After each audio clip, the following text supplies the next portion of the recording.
I think there's this general feeling that really has bubbled to the surface in the last year, where artists were just kind of sick of feeling like there were certain rules you had to follow about the career of an artist. Like you go to school, you get your degree, you teach, you hope that somebody will notice what you're doing and you'll get rep by a gallery and that whole thing. I think everyone's kind of sick of that model, and it works and there's a place for that, but I think everyone just kind of wanted to do their own thing and lots of times say something that's isn't commodifiable in a certain way, so they want to be able to carve out their own space where they can do and make and say those things that you really wouldn't be able to say in a gallery.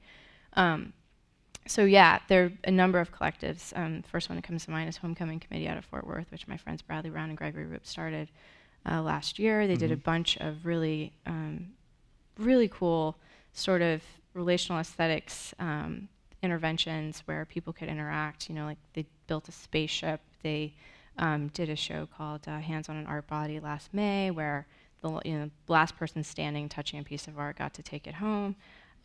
Just really cool stuff. Yeah, and they're like feeding people beer and making them have to eventually let go of the art. But it was really good. And they have a bunch of other things coming up. And then the group SCAB, which are all right here. Guys, I cannot remember what your acronym stands for, but Socialized Contemporary Artist Bureau.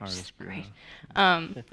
But they were a bunch of cats that came down from different cities and met up at shows, didn't know each other prior to moving here, except for a few of them, and they just sort of found a kind of marriage of the minds and got together and started doing shows. And the most recent one happened this Monday, still going on now, with Studio Don't This Up, which is yeah. More cursing. Again with the pixelation. I'm sorry. Mouth. But she's got kids too.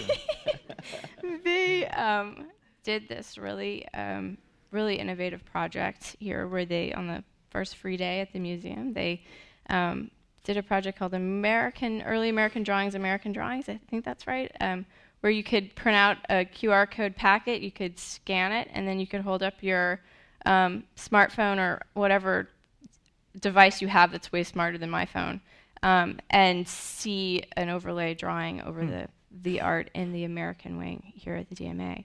And they did it totally unsanctioned, really clever, and they got people to come to the museum by just, and so this, the art collective I'm part of. Yeah, talk a little bit about that too.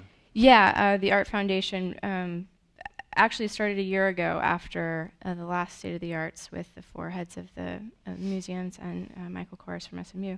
And I wrote a piece on it for Glasstire, and there's an incredibly long comment thread that grew out of that piece. And one of the artists here in town, Andrew Douglas Underwood, saw that, wanted to leave a comment, but decided instead to do something active. So he wrote a bunch of us, myself, Joshua Good, who's a curator and artist out at Tarrant County Community Colleges, Ryder Richards, who usually is a curator at Eastfield College, and me. And we just went out to coffee and talked about it, said, what do we need to do? What's missing? How do we activate something? And it just turned out we were kind of like a really cerebral, kind of nerdy group that likes to, curate shows, and our email threads would be ridiculous. But we, just kind of wanted to elevate a kind of dialogue we didn't find happening. I think a lot of what's happening with these artist groups and collectives is this feeling that there's a level of discourse that isn't happening.